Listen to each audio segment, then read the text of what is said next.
about to meet three beings who manage to leave the material world behind. They have shuffled off their mortal coil and become pure consciousness.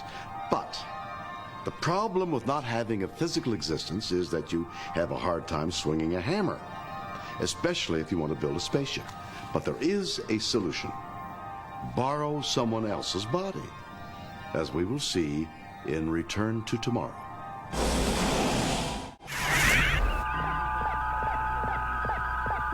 Captain Kirk, before you go on, may I make a request? Yeah.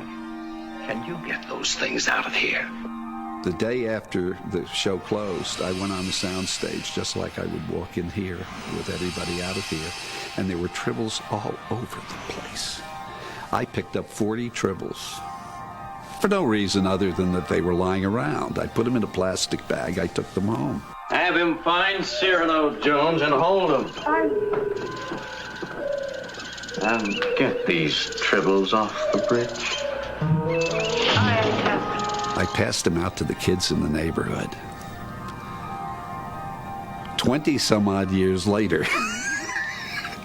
I got these kids, they're in college, and I decide, I'm finding out when I go to these conventions that some of these things are worth $350, $400 that people are getting for the original tribble. Precisely, and at 6 credits ahead, well, that is a body. It mounts up. Now, if you'll excuse me.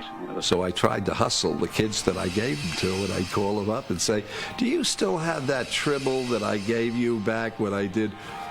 Yeah, Bill, I have it. What do you want? What's up? I said, I'd like to buy it from you because I didn't keep one. Well, Cyrano Jones says that a tribble is the only love that money can buy. And the kids would say, now being men, they'd say, who are you putting on? Don't you think we know what a tribble, an original tribble, is worth? Am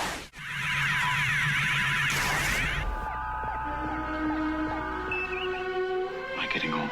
I think the new Deep Space Nine, all of the Star Treks now, are a different show than the one that Roddenberry did, although I think he would approve of what we're doing. Yes, the old ones. The ones who made us. I don't think the real young kids watch our show.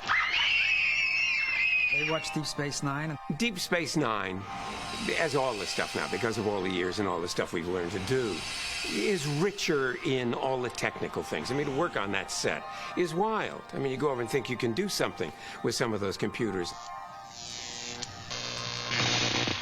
There was none of that on the original show. I think that one of the big things why the original show is considered what it is now is because it was so spare. I am endeavoring, ma'am, to construct a mnemonic memory circuit using stone knives and bearskins. I'm not sure that we would have continued this kind of popularity, this enduring appeal, had these other shows not come on the air. And from my observations, it seems they're bisexual, reproducing at will. As these other shows have been successful, one after the other, it has given a kind of a glow, a patina, to the original. And as if, you know, the original has spawned these other shows. I am my own beginning, my own ending. If we had been the beginning and the end of Star Trek, I think we would have been lost from the public consciousness. And this sense of veneration would never have been created. So when it was really totally antithetical to what I initially believed, because when I heard about Next Generation, I said, well, when that takes off and becomes successful, we'll be totally forgotten. What happened to the old ones, Ruck? The opposite has happened. I think as these other shows have achieved success and become more and more popular, it has given the original a certain, you know, sense of importance that it might not otherwise have. We were together all the time. Diana Muldaur, who plays Anne Mulhall, will reappear in Is There in Truth No Beauty? She would also play Dr. Kate Pulaski in Star Trek The Next Generation's second season. She also appeared in Gene Roddenberry's television pilot Planet Earth. And Mr. Spock got the chance to actually be a heavy by playing host to Henoch, the mean and manipulative telepath.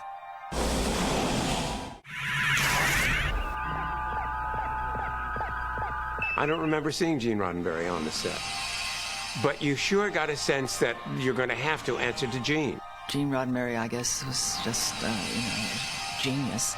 And though I never met the man, I wish I had. I went over to see Gene, and he talked about this, and some of the things he said made sense. Others did not make much sense, and I talked to him. I told him a lot of things, all of which Gene very happily not only integrated into the show, but took quality responsibility for. That was one of Gene's most positive qualities. No matter who did what, it wound up in the mythology being Gene who had done it. So Gene and I ended up with this great rapport because he knew nothing about actors. And he'd just say, what do I do? Who shall I hire? And I'd give him my opinion based on having just read them in the office and say, this is the way I think you ought to go. Gene Roddenberry collected the greatest writers and helped them along.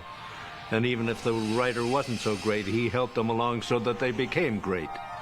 And that was, I think, one of Gene's better attributes was the fact that he helped people. And I will always thank the Lord and Gene Coon and Mr. Roddenberry for starting me as the Squire. It was really great. When Star Trek appears in other countries, the title of the episodes are often changed. This episode, Return to Tomorrow, underwent some interesting interpretations as it traveled the globe. The French saw it as, you are nothing but dust. The Japanese, with their love of technology, called it energy at 160 kilometers underground. And the Germans chose to call it, rather bluntly, ghost craves body. With Star Trek, it's always up for interpretation.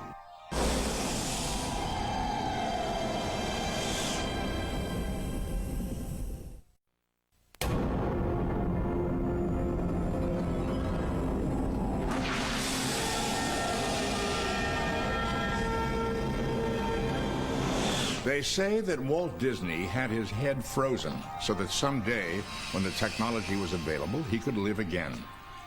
Well, that may be a modern myth, but in truth, there are thousands of people that have either undergone or have signed up to undergo the cryogenic freezing process after death in hopes of cheating the Reaper. Now, imagine for a moment that instead of preserving the head or the body, that it's possible to preserve the mind, the consciousness, the very essence of our beings, and that someday that essence will be brought back to life in a new body. Of course, that begs the question, whose body? No living person would willingly give up their own.